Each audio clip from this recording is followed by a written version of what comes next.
Hi friends, welcome back to Teju world temples. ఈరోజు మనము తిరుచానూరు వెళ్తున్నాం అన్నమాట. పద్మావతి అమ్మవారితో పాటు చుట్టుపక్కల అనేక దేవాలయాలు ఉన్నాయి. సూర్య దేవాలయము, గణపతి దేవాలయము, మళ్ళొచ్చి అమ్మవారి కోనేరు, ఇవన్నీ ఉన్నాయన్నమాట. ఇవన్నీ కూడా స్వామివారు అమ్మవారు పుట్టడానికి గల కారణం మన సూర్యనారాయణ స్వామి అన్నమాట.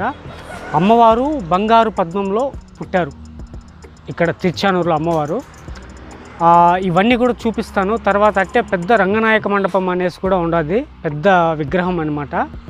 గోవిందరాజ స్వామి విగ్రహం మాదిరి ఉంటుంది అనమాట. చాలా పెద్దది, రాతిది, ఇది పెద్దది, అది కూడా చూపిస్తాను. తిరుచానూరులో అమ్మవారి గుడితో పాటు చూడాల్సినటువన్నీ కూడా చూపిస్తాను. మామూలుగా ఇక్కడ వచ్చే జనాలు, యాత్రికులు ఏం చేస్తారంటే మా అమ్మవారి గుడి చూసుకొని, వాళ్ళకు వచ్చేదే టైం తక్కువ ఉంటుంది కాబట్టి అమ్మవారి గుడి చూసుకొని వెళ్ళిపోతారనమాట. మిగిలినటువన్నీ కూడా నేను చూపిస్తాను ఫ్రెండ్స్. తిరుచానూరులో ఏమేమి చూడాలా, ఓకేనా? 10 రోజులు ఊరేగింపు చేసుకొని నైవేద్యం తినేసి మళ్ళీ గుళ్ళేకి వెళ్ళిపోతాం. ఇది గంగండ్ర మండపం. లాస్ట్ రోజు కళ్యాణం జరుగుతుంది. పసుపు మండపం, దీని పేరు పసుపు మండపం. మండపం అమ్మవారిది. ఈ మండపం పేరు పసుపు మండపం. లాస్ట్ లో కళ్యాణం జరిగేసి మళ్ళీ వెళ్ళిపోతుంది. మళ్ళీ ఇక్కడ తీర్థం పంచమి తీర్థం, అదే లాస్ట్ లో మునిగేస్తుంది అమ్మవారు. జనాలంతా మునిగేసి మరుసటి రోజు పుష్పయాగం జరుగుతుంది గుళ్ళో. మన అమ్మవారు ఆవిర్భవించడానికి ఇక్కడ ఉన్నటువంటి వినాయక స్వామి కూడా ఒక కారణం ఫ్రెండ్స్. ఇక్కడే వినాయక స్వామి గుడి ఇదే అనమాట. ఇది ప్లస్ సూర్య దేవాలయం కూడా ఉంది ఇక్కడ. సూర్య దేవాలయం కూడా చూపిస్తాను మీకు. ఇది వచ్చి ముందర గంగండ్ర మండపం, వాహన మండపం లాగా అనుకోండి. అది ఎదురుగా ఉండేది వచ్చి కోనేరు. అది కోనేరు.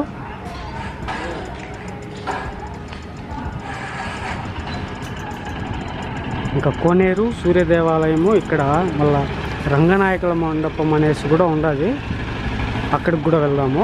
తిరుచానూరులో చూడదగిన ప్రదేశాల్లో ఇవన్నీ కూడా అనమాట నేను చెప్పేటివన్నీ.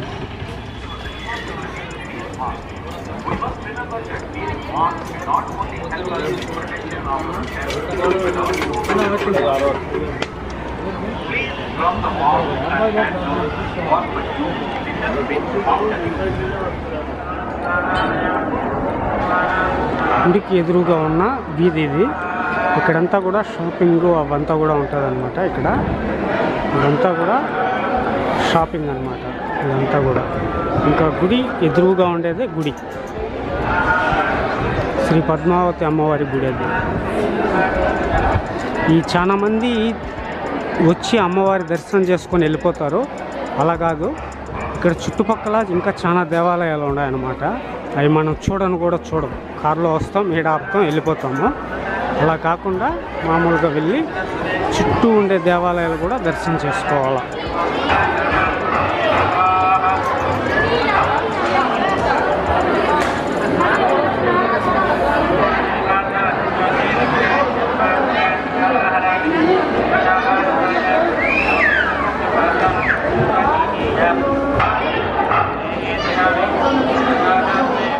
అది కనిపించేది వచ్చి అన్నదానం ఫ్రెండ్స్. అది అన్నదానం జరుగుతుంది. ప్లస్ క్యూ కౌంటర్ కూడా, కింద అన్నదానం, పైన వచ్చి క్యూ కౌంటరు. ఇంకా అది ఈ చక్రరథం ఉంటుంది కదా, చక్రరథం, మహారథం, ఆ మండపం అది. ఇది వచ్చి వాహన మండపం. ఇది మీకు ఎదురుగా కనిపించేది ఇదంతా కూడా వాహన మండపం అన్నమాట. మొత్తం వాహనాలు, అమ్మవారి వాహనాలన్నీ కూడా లోపలే ఉంటాయి.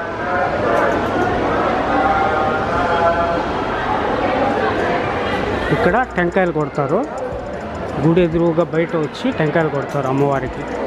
గుళ్ళో అయితే కొట్టేది లేదు.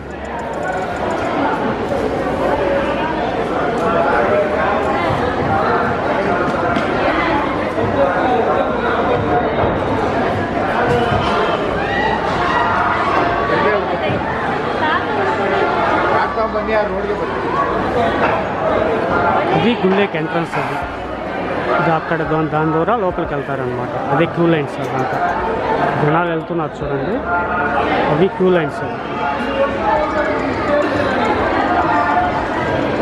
అక్కడ చెకప్ ఉంటుంది, చెకప్ చేసుకొని తర్వాత లోపలికి వెళ్ళాలి.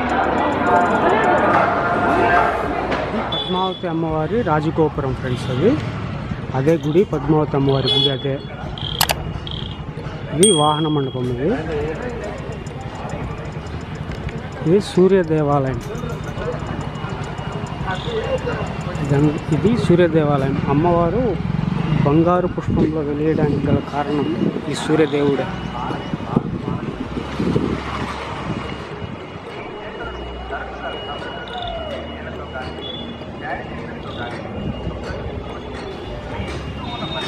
ఇక్కడ స్వామివారు కూడా మనిషి ఆకారంలోనే ఉంటాడు. ఏమాత్రం తేడా కూడా ఉండదు. మొత్తం మనిషి మాదిరే నిలుచుకొని ఉంటాడు సూర్యదేవుడు. ఇదంతా కూడా కోనేరు ముందర. ఇది వెనకాల ఉండదు చూడండి, ఇదే కోనేరు. మనం లోపలికి కూడా వెళ్ళి తీద్దాం.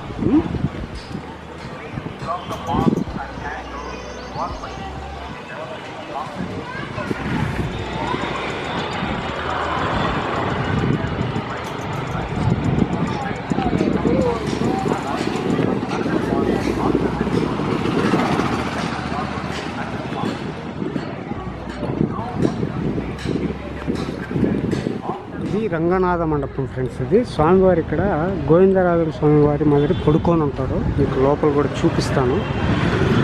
లోపలికి కూడా వెళ్దాం కదండి, సరేనా? లోపల తాళం వేస్తుంది, అది బయట నుంచే కనిపిస్తుంది, చూపిస్తాను.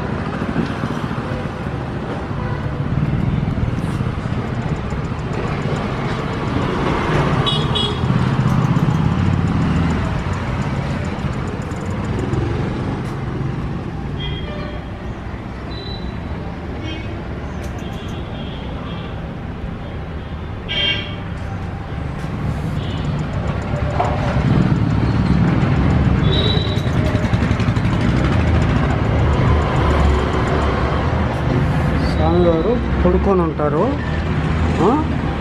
పెద్ద విగ్రహం అన్నమాట. 15 అడుగుల పైన ఉంటుంది విగ్రహం, చాలా పెద్దది. మళ్ళొచ్చి ఇక్కడ అమ్మవారు కాళ్ళ దగ్గర, లక్ష్మీదేవి అమ్మవారు వచ్చి కాళ్ళ దగ్గర కూర్చొని ఉంటారు. అది కూడా చూడండి. ఇవి కూడా మనం చాలా వరకు చూడం ఫ్రెండ్స్. తిరుచానూరులో ఇవన్నీ ఉన్నాయన్నమాట, చాలా ఉన్నాయి చూసేటివి. మనం చూడం చాలా వరకు. అమ్మవారి దర్శనం చేసుకొని వెళ్ళిపోతాము, ఇవన్నీ కూడా చూడాలి. ఇదే ఫ్రెండ్స్ కోనేరు. ఇది వచ్చి రామానుజాచార్యులు స్థాపించినటువంటి స్తూపం ఇది.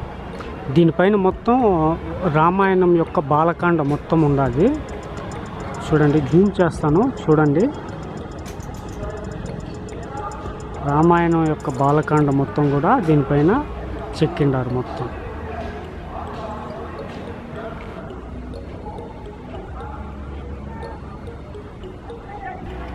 అది సూర్య దేవాలయం. అది చూపించాను కదా ఇంతకుముందు. ఇది మొత్తం కూడా కోనేరు ఫ్రెండ్స్. ఇక్కడ కొండపైన మాదిరి ఇక్కడ కూడా పంచమీ తీర్థం అని జరుగుతుంది. ఇక్కడ ఈ పంచమీ తీర్థం రోజు ఏమంటే ఇక్కడ స్పెషల్ ఏమంటే గరుత్మంతుడు వచ్చి అమ్మవారిని దర్శిస్తాడనమాట. తర్వాతే అమ్మవారికి పంచమీ తీర్థంలో ముంచుతారు. గరుత్మంతుడు ఆకాశంలో వచ్చినప్పుడు మన అమ్మవారి యొక్క రూపాన్ని ఇక్కడ కోనేరులో ముంచుతారు. అంతవరకు కూడా ముంచారు ఫ్రెండ్స్. ఇదంతా కూడా కోనేరు.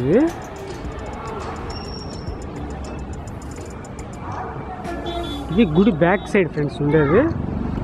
గుడి బ్యాక్ సైడ్ అనమాట ఇది ఉండేది. చూడండి, ఇదంతా కూడా కోనేరు. ఇదంతా కూడా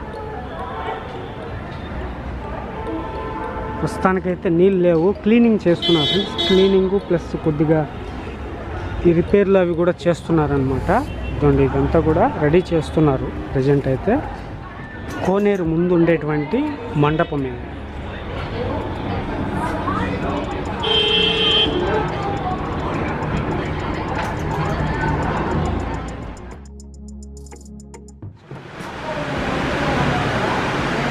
సూర్యనారాయణ స్వామి, విష్ణుమూర్తి వైకుంఠంలో భృగు మహర్షి వక్షస్థలాన్ని తన్నాడని చెప్పి అమ్మవారు అలిగి భూలోకానికి వచ్చేసింది.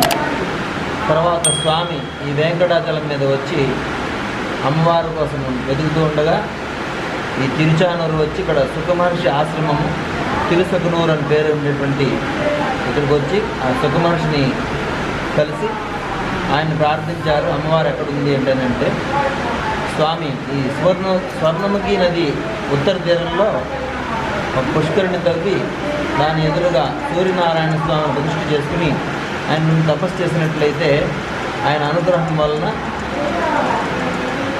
స్వర్ణ కమలంలో అమ్మవారు ఆవర్తిస్తుందని చెప్తారు. స్వామి వచ్చి ఇక్కడ పుష్కరిణి తవ్వి దాని ఎదురుగా ద్వాదశ ఆదిత్యుల యొక్క శక్తిని క్రోడీకరించి సూర్యనారాయణ స్వామిని ప్రతిష్ఠ చేయడం జరుగుతుంది. తర్వాత స్వామి ఇక్కడే ఉండి తపస్సు చేస్తూ సాక్షి గణపతిని ఇక్కడ నిల్చోబెట్టి అమ్మవారు ఆవిర్భావం అయిన తర్వాత తెలియజేయమని చెప్తే ఆ సాక్షి గణపతి సరే అని చెప్పి నిల్చుని ఉంటారు. మామూలుగా గణపతి ఎక్కడైనా కూర్చుని ఉంటారు, కానీ ఇక్కడ మాత్రం పక్కన నిల్చుని ఉన్నారు గణపతి. ఆ విధంగా స్వామి తపస్సు చేసిన దాని ఫలితంగా కార్తీక శుద్ధ పంచమి రోజున ఈ కిరణాలు పడి ఎదురుగా ఉన్నటువంటి పుష్కరిణిలో స్వర్ణ కమలంలో అమ్మవారు ఆవిర్భవిస్తుంది. అలా ఆవిర్భవించినటువంటి అమ్మవారు తర్వాత ఆకాశరాజు దగ్గర పెరిగి పెద్దయ్యి తర్వాత వెంకటేశ్వర స్వామిని వివాహం చేసుకోవడం జరుగుతుంది. తర్వాత సుఖమహర్షి వెళ్ళి అమ్మవారిని మా గ్రామంలో వెలిసింది కాబట్టి ఇవ్వమని ప్రార్థన చేస్తే అమ్మవారు తీసుకొచ్చి స్వామి ప్రతిష్ఠ చేస్తారు అక్కడ అమ్మవారి గుళ్ళో. మరి ఈ సూర్యనారాయణ స్వామి తన అవతారం సాధించకపోతే ఇక్కడే ఉంటే అందరికీ కూడా ఆరోగ్యాన్ని అందించి వేదాలని అభివృద్ధి చేయవలసిందిగా సుఖమహర్షి ప్రార్థన చేశారు. అందువలన స్వామి ఇక్కడే ఉండి మొత్తం వెంకటేశ్వర స్వామి మాదిరిగానే స్వామి వర్చస్సుగా కూడా అట్లాగే ఉన్నారు. ఇది స్వయంభూ ఆలయము. మనం ఒక మనిషి ఏ విధంగా అయితే నిల్చుని ఉంటారో అదేవిధంగా స్వామి ఇక్కడ ఉన్నారు. చేతిలో కమలాలు ఉండి స్వామి ఇట్లా అందరిని కూడా అనుగ్రహిస్తున్నారు. ఆరోగ్యపరంగా ఉద్యోగాల్లో అభివృద్ధి చెందడం కోసమని ఉన్నత పదవుల కోసమని అందరూ కూడా ఇక్కడ వస్తున్నారు. ఆదివారం నాడు ఇక్కడ అభిషేకం జరుగుతుంది స్వామికి. హస్తానక్షత్రం రోజున ఉత్సవమూర్తి అభిషేకము ఇక్కడ జరుగుతూ ఉంటుంది. విశేషమైనటువంటి దేవాలయం. ఇంకా అరసవల్లిలో ఇంద్రప్రతిష్ఠ, ఇక్కడ వెంకటేశ్వర స్వామి అంటే సాక్షాత్ విష్ణుమూర్తి యొక్క ప్రతిష్ఠ. ఆయనే ప్రతిష్ఠ చేసుకున్నట్లుగా ఇక్కడ ఉన్నారు స్వామి. అది విశేషం. మన భారతదేశంలో అది మొట్టమొదటిగా చెప్తుంటారు. తర్వాత ఇంద్రుడు ప్రతిష్ఠ చేసినప్పుడు అరసవల్లిగా ఇలా ఉంది. నా వీడియో కనుక మీకు నచ్చితే లైక్ చేయండి, షేర్ చేయండి, సబ్స్క్రైబ్ చేసుకోండి, గంట కొట్టడం మటుకు మర్చిపోకండి. Okay, bye friends.